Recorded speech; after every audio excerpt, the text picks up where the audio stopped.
Hello and welcome. I'm Christine E. Schultz, your favorite Elvish author. With me again is my lovely boyfriend Isaac. Hi. And today, it's Saturday, so y'all know what time it is. It is time to read another chapter in Demon Queen, my Legend of Zelda fan fiction. So last time, do you remember what happened last time? Ravishing. Last time, yes. So Ghirahim, has his intention to team up with Koume and Kotake. We met a younger Koume and Kotake from Ocarina of Time. He's in that time zone right now, and he met up with them. And but the sisters are younger; they're not the old witches yet. And he, this one's thinking that he has a plan to kind of play the sisters against each other to get what he wants out of them. And yeah, he kind of seduced Kotake. She's like super into him. Ghirahim's a little bit more interested in Koume because, she's doing the whole playing hard to get thing, which a lot of people don't play hard to get with him because he's a demon and he's naturally alluring. So we're going to see how that progresses today with... I'm excited. Yeah, so again, this is the Ocarina of Time Skyward Sword crossover fan fiction. If you haven't listened to the first couple of chapters, you should go check out the other videos. But on that note, strap on your elf ears and let's get ready for another chapter from Demon Queen. So real quick, I also want to apologize in advance if I'm more difficult to understand or trip over more words today. I am still recovering from being sick, so it's just hard to read. It's just hard to read today. But yeah, let's get back into 50 Shades of Ghirahim. That's a weird sentence. With Chapter 3. Are you ready? I don't think so, but go to school. Ghirahim had lain on his back for hours, watching as the torchlight made patterns of firelight and shadows dance across the ceiling. The shapes were never quite the same, and seemed to shift as restlessly as the wanderings of his contemplations. After a time, Kotake had finally collapsed beside him, too breathless even to plead him to stop. And so he hadn't, not for a while longer. A demon's lust was insatiable. It could be dampened and well controlled by willpower, but, just like a vampire's constant need for blood, it was ever present. Lucky for him, this fortress was filled with women who would fall over one another to fall into his bed, when the need arose. Even still, he would have appreciated a challenge for once. As Kotake snuggled close against him, he thought of Koume. Physically, Koume was a mere image of Kotake. Yet, her strength and resistance against his charms made her appear to him as some sort of unattainable goddess. Somehow, she looked more beautiful, even though he knew she ought to look the same. But she must not be his focus. Not yet. Not till he could sway her to trust him. Kotake had fallen into his arms a virgin and could no longer leave him as one. The virgins were always the easiest to mold. She would be his gateway to everything else. Ghirahim pried himself from Kotake's arms and sat up, surveying the room. It was spacious, with a writing desk and table on one side. A door led to an adjoining room, perhaps a washroom. His gaze drew to the door through which they had entered. A curtain stood beside the door, shimmering faintly in the torchlight. Ghirahim could almost imagine eyes watching him from beyond the curtain. Indeed, the more he stared, the more he could feel someone staring back. Rising from the bed, he crept over, studying the curtain. Suddenly, a face seemed to gaze at him through the dark, sheer fabric shield. Reaching out one hand, he drew the curtain aside. No face watched him, but a girl did sleep in the alcove carved behind the curtain. She had bent her body in half, curled into a tight ball to fit inside the cramped hole. No pillow cradled her head, and a single blanket sheathed her thin frame. "My lord?" Ghirahim let the curtain fall and turned back to Kotake, who had propped up on one elbow. As his gaze met hers, a sleepy half-smile curled on her lips. With a slight grin of his own, Ghirahim pranced toward the bed and fell in beside her, grabbing and holding her close. She released a high, girlish laugh, but the silly sound soon transformed into moans of delight as he kissed her fiercely and massaged her breasts. When at last he gave her a moment to breathe, she smiled up at him and said, "Truly, you are a most fascinating lover to duel with, in bed, as well as during your trial last night." She let her fingertips trail down his chest, and he shivered as her skin produced the slightest frost. The cold grazing his skin both pained and electrified. The witch did have some good tricks after all. "Your prowess and magic are unmatched by anything I've ever seen. Still, I'm surprised at how quickly my sister fell." "Perhaps because she faced the danger head on," Ghirahim said. whereas you ran from it. Kotake frowned, and her hand lay still on his chest. There can be wisdom in running. Sometimes that is the best way to handle danger, but not the best way to overcome it. One can only conquer something by facing and pushing through it. And yet, the goal that day was simpler for you, to merely stop me from becoming your equal. Kotake sniffed. Koume still doesn't see it that way. I can always tell with her. She refuses to really call you our equal, despite your obvious brilliance. As her hand rested in place, a bitter coldness poured into Ghirahim, like wolves clawing away at his skin, until he was forced to grab her wrist and tear her hand away.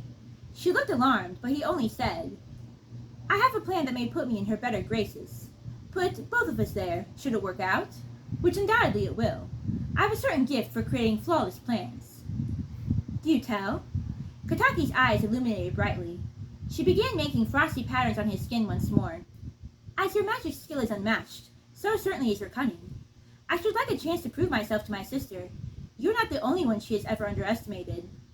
I know, Ghirahim said, and my plan is simple. I counsel that we wage war directly on the Hylian royal family themselves. Too long have they unjustly treated you, your sister, and your people, as they have unjustly treated me, and not only from the moment I set foot in this time, but in centuries long past as well. It is fair to say we have ever been mortal enemies from the dawn of my existence. If we destroy their throne, then the Gerudo would be free to rebuild it and make themselves lords of Hyrule. Kotake shook her head. But how would this be possible? My sister and I do have our magic, but our numbers are few in comparison with the Hylian Guard, and the Sheikah. You saw how their shadow magic would have torn us apart. Even with you aiding us in the fight, we barely escaped. You mentioned summoning an army. Can you really? Yes. I would not mean for us to fight alone. I have the power to summon great armies. Armies of demons who would fight under me, and the undead, and great beasts of the underworld. The beings I could summon are limitless in power and number, and all will be forced to bow to my commands, and yours if I willed it. Together, we could lead this great army and easily overcome the Hylians, the Sheikah, and anyone else who opposed us. Kotake's eyes gleamed with excitement. She propped herself up a little straighter. I say we go to my sister immediately. Insist all of this to her again until she concedes. With such an army, we could have taken the city by sunset. Ghirahim smirked. I must admire your ambition. Yes, indeed we could, had we access to the army. That is where I will need the aid of your sister. I cannot summon such an army on a whim. I must have a portal to the underworld. I know such portals exist between this world and others. The land is so changed since last I walked its surface that I could not begin to know how or where to find them. Your sister, do you think she might have such knowledge, being a great scholar of magic? Kotake frowned. You forget I too am a magician, though I admit I have no knowledge on the subject. Koume, however, she might. She does spend much time studying ancient texts. Good. Then I charge you with the task of speaking to her and setting up a time for the three of us to discuss such plans. Ghirahim rose from bed and began slipping on the silk trousers and blouse that had been provided for him. Fire provided the only light this deep in the fortress, so that, much as his home in the underworld, the passage of time was impossible to gauge and had seemed to stop altogether. Such a phenomenon had a maddening effect after a time. Some sun and air would help him refresh both his body and mind. Kotake watched him for a moment, her face pulled into a disappointed frown. Then, she too began dressing. She swept her long, wild red hair back from her face and tied it back with a strip of leather. As she studied him, a hungry gleam lingering in her gaze, she looked more like one of the many common horrors Ghirahim had bedded than a powerful sorceress. If her sister had envied him last night, at least she had showed restraint. I will talk to my sister and report back to you, Kotake said. I bid you have a good morning, my lord. Someone should bring your breakfast shortly. And, of course, feel free to roam the grounds and explore your new domain to your heart's content. She watched him a moment more, as if expecting some final parting gesture. A kiss on the hand or cheek, perhaps. Irritation rippled through Ghirahim. Presumptuous fools, mortal lovers ever were. He owed nothing to a woman with whom he had shared but a simple night of pleasure. At last, she bowed and took her leave. Ghirahim released a long sigh. For some time, he stood soaking in the serenity of the thick silence. He donned his cloak and admired his appearance in the ornate mirror hanging on one wall. The crimson velvet and gold and purple checkered design matched well the silks the Gerudo had given him. Colors fit for a king. A subtle thump alerted his attention, and he turned, his magic at the ready. Nothing appeared out of place, but then his gaze drew to the curtain where he had found the mysterious sleeping girl. Creeping over, he drew back the curtain. The girl had vanished.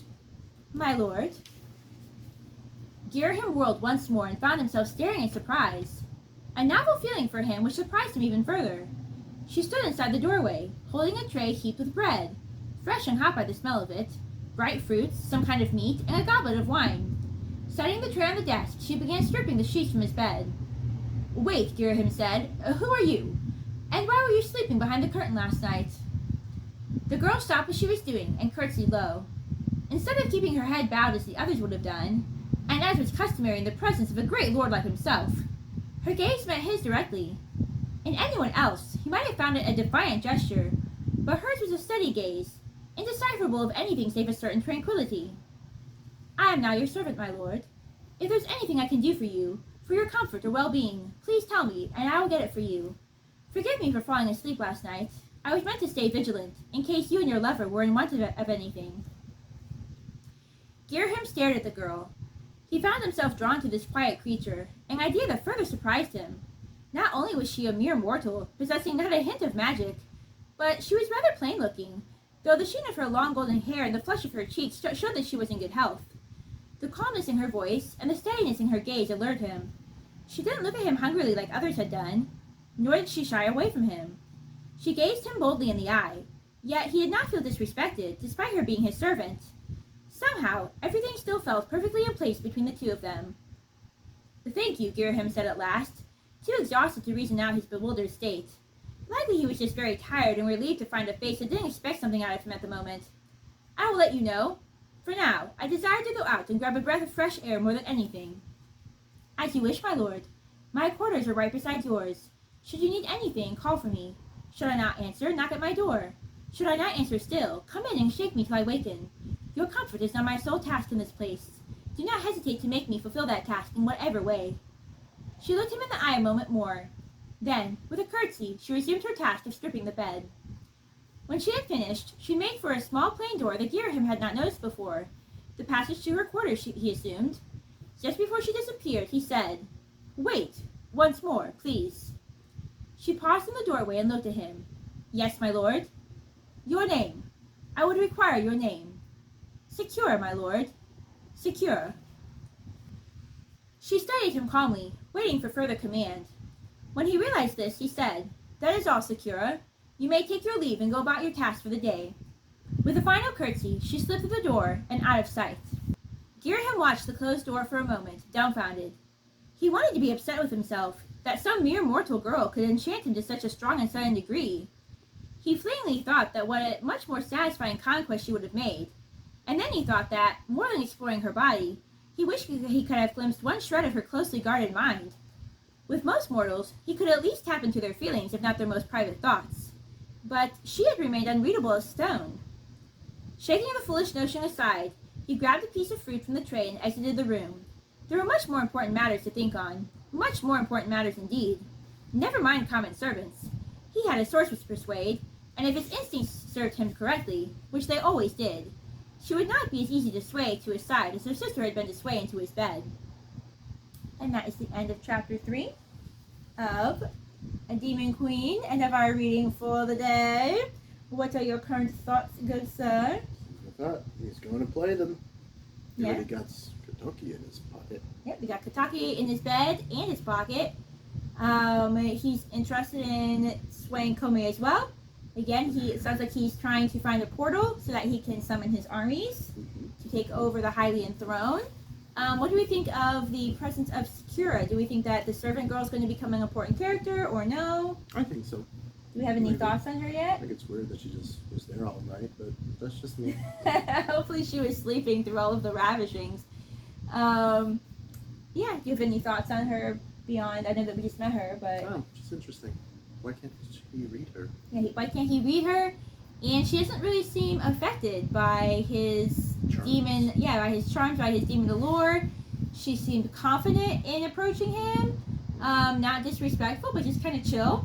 So, yeah, we can find out more that happens next week with next week's reading. However, in the meanwhile, if you must read Demon Queen for yourself in the meanwhile, and you just can't wait, you can find a free ebook download on websites like Barnes & Noble, Also a website called Smashwords, which has ebooks available in different formats. So if you need a format, Mobi file for your Kindle, if you want a PDF file, you can download this story and continue it for yourself if you just can't wait for me to read it.